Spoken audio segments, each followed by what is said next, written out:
पूतना ऐसे बनी राजकन्या से राक्षसी, पिछले जन्म में थी राजा बलि की पुत्री। पूतना पिछले जन्म में राजा बलि की पुत्री थी जो एक राजकन्या थी। पिछले जन्म में पूतना का नाम रत्नमाला था। एक कथा के अनुसार एक दिन राजा बलि के यहाँ एक वामन पधारे। भगवान वामन की सुंदर और मनमोहक छवि देखकर रत्नमाला के मन में ममत्व जाग उठा। भगवान वामन को देखकर वह मन ही मन सोचने लगी कि मेरा भी ऐसा ही पुत्र हो, ताकि वह उसे हृदय से लगाकर दुग्धपान कराती, बहुत दुलार करती। भगवान ने उसकी मन की इच्छा को जान लिया और तथास्तु कह दिया। लेकिन इसके बाद भगवान ने राजा बलि का अहंकार दूर करने के लिए 3 पग में भूमि नाप दी। राजा समझ गए और अपनी गलती का उन्हें एहसास हो गया। राजा ने वामदेव से क्षमा मांगी, लेकिन इस घटना को रत्नमाला दूर से देख रही थी।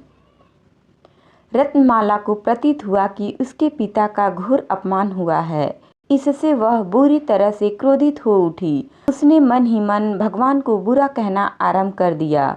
उसने कहा, अगर ऐसा मेरा पुत्र होता तो मैं इसे विष दे देती।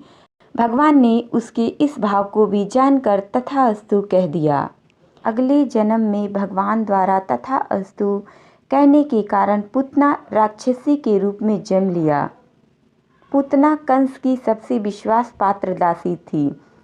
कंस ने अष्टमी की तिथि के दिन जन्म लेने वाले सभी बच्चों को मारने का आदेश दिया। आदेश मिलने के बाद पूतना गोकुल पहुंच गई। पूतना भेष बदलने में माहिर थी। उसने सुंदर स्त्री का भेष धारण किया और भगवान कृष्ण को दुग्धपान करने लगी। भगवान ने उसे पहचान लिया और उसका वध कर दिया।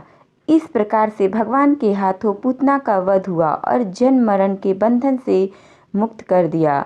वही पूतना की दुग्ध और विष पिलाने की इच्छा को भी पूर्ण किया। दोस्तों, कहानी अच्छी लगी तो लाइक करें, शेयर करें, कमेंट करें और चैनल को सब्सक्राइब करें। Thank you.